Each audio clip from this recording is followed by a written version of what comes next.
Hello guys, সবাই কেমন আছেন? আশা করি ইনশাল্লাহ সবাই খুব ভালো এবং সুস্থ আছেন। আল্লাহ পাক সবাইকে সুস্থ রাখুক এই কামনায় করি। আমি হ্যালো সিঙ্গাপুর থেকে সাইদুল হাসান শাকিল নিয়ে আসলাম আপনাদের আরেকটি নতুন ভিডিও। ভিডিও শুরু করার আগে একটি অনুরোধ নিয়ে আপনাদের মাঝে হাজির হয়েছি। দয়া করে ভিডিওটি পুরো দেখুন, লাইক, কমেন্ট, সাবস্ক্রাইবার করুন। এতে করে অনেকে উপকৃত হবে।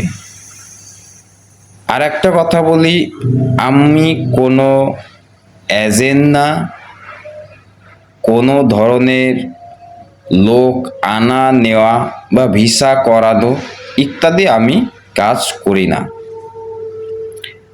এখন আসি আজকের বিষয়। আজকের বিষয় হচ্ছে, যারা মূলত সিঙ্গাপুরে নতুন আসতে চান তাদের কি করণীয়। নাম্বার 1, এনআইডি কার্ড তৈরি করা। নাম্বার 2, জন্ম নিবন্ধন সনদ। Number 3, passport. একটা কথা অবশ্যই মাথায় রাখবেন, সেটা হচ্ছে নাম্বার 1, জন্ম নিবন্ধনের নাম, এনআইডি মানে ন্যাশনাল জাতীয় কার্ডের নাম এবং পাসপোর্টের নাম, বয়স,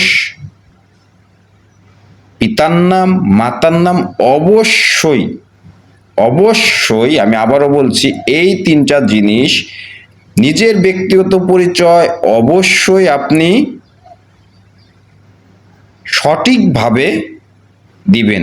এতে করে আপনার পরবর্তী সময়ে কোনো ধরনের ঝামেলা আপনি পড়তে পারেন না, যদি কিনা আপনি সব সঠিকভাবে তথ্য দেন।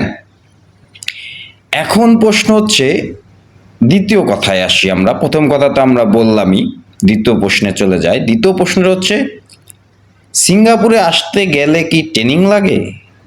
ট্রেনিং মানতে স্কেল যেটাকে বলি আমরা। হ্যাঁ ভাই, এটা অবশ্যই করতে হবে। তারপরে আসি, অনেকে আপনাকে বলবে, আপনি ভাই আমি কিসে ট্রেনিং করব, ভাই আমি কি ইলেকট্রিক্যালে যাব, ভাই আমি কি মেটাল ফর্মায় যাব, ভাই আমি কি টিম্বারে যাব, ভাই আমি কি প্লাম্বিং।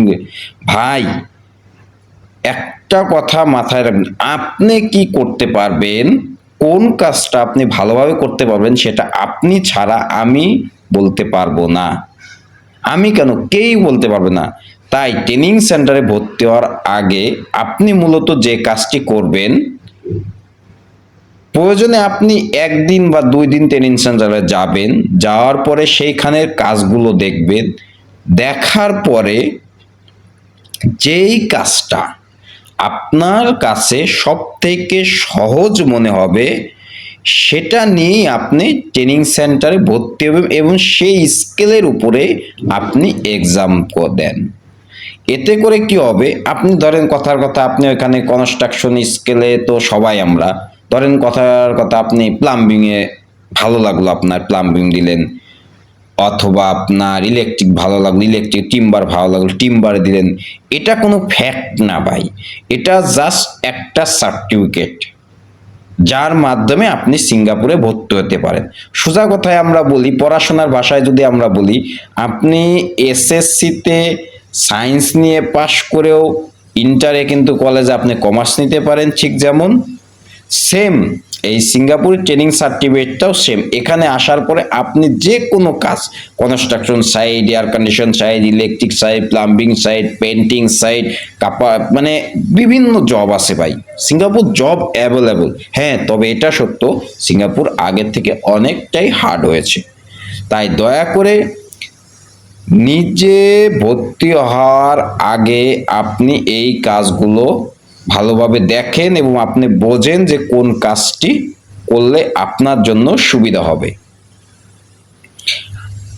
আর আমি আপনাদের আবারও একটি কথা বলতে চাই, সেটা হচ্ছে মোস্ট ইম্পর্টেন্ট, পাসপোর্টের নাম, এনআইডির নাম যেন অবশ্যই হুবহু সেম থাকে, কোনো ধরনের পরিবর্তন যেন না হয়।